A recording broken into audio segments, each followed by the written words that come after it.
Il était une fois, tout en haut dans le ciel, une petite étoile nommée Luna. Elle vivait parmi des milliers d'étoiles scintillantes. Chaque nuit, elle brillait pour éclairer la terre. Mais Luna, elle, était toute petite, si petite qu'on ne la voyait presque pas. Elle brillait à peine. Et cela la rendait triste. Je veux briller plus fort que toutes les autres, soupira-t-elle.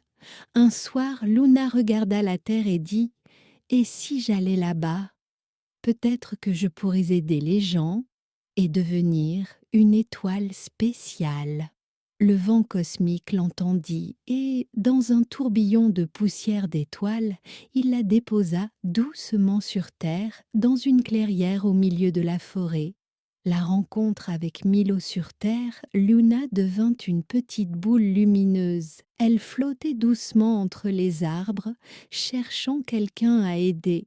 C'est là qu'elle rencontra Milo, un petit garçon triste assis sur une souche. « Pourquoi pleures-tu » demanda Luna doucement. « Je suis perdue. J'ai suivi un papillon et maintenant je ne retrouve plus le chemin de ma maison. » Luna sourit et dit « Je vais t'aider.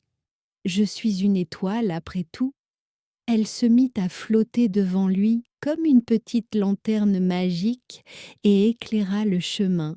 Ensemble, ils avancèrent dans la forêt. L'arbre aux lucioles. La nuit tombait et la forêt devenait sombre. Luna brillait de plus en plus fort pour guider Milo. Soudain, ils arrivèrent devant un immense arbre rempli de lucioles.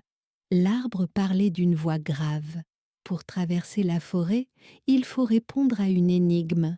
Luna regarda Milo. Il hocha la tête. L'arbre dit « Je suis là tous les jours, mais je ne brille que la nuit. Je guide les voyageurs et fais rêver les enfants. Qui suis-je » Milo pensa un moment, puis sourit. « C'est une étoile. » L'arbre s'inclina et ouvrit un passage. Les lucioles volèrent autour de Luna pour la remercier. Le retour à la maison, guidé par Luna, Milo arriva enfin à la lisière du village. Sa maman courut vers lui et le serra fort. « Tu es rentrée, je t'ai cherché partout. C'est grâce à Luna, maman. Elle est une étoile. » La maman sourit, un peu émue, et remercia la petite lumière, mais Luna commençait à faiblir. Elle était loin de chez elle et avait donné beaucoup d'énergie. « Il est temps pour moi de repartir dans le ciel, » dit-elle doucement. Milo pleura un peu, mais Luna le rassura. « Je serai toujours là chaque nuit. Regarde le ciel, je brillerai pour toi. » L'étoile du cœur. Luna remonta doucement dans le ciel, emportée par une brise légère.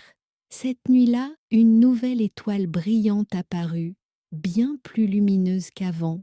Tous les soirs, Milo regardait le ciel et disait « Bonne nuit, Luna ». Et Luna, tout là-haut, brillait. Non pas parce qu'elle était la plus grande, mais parce qu'elle avait un grand cœur.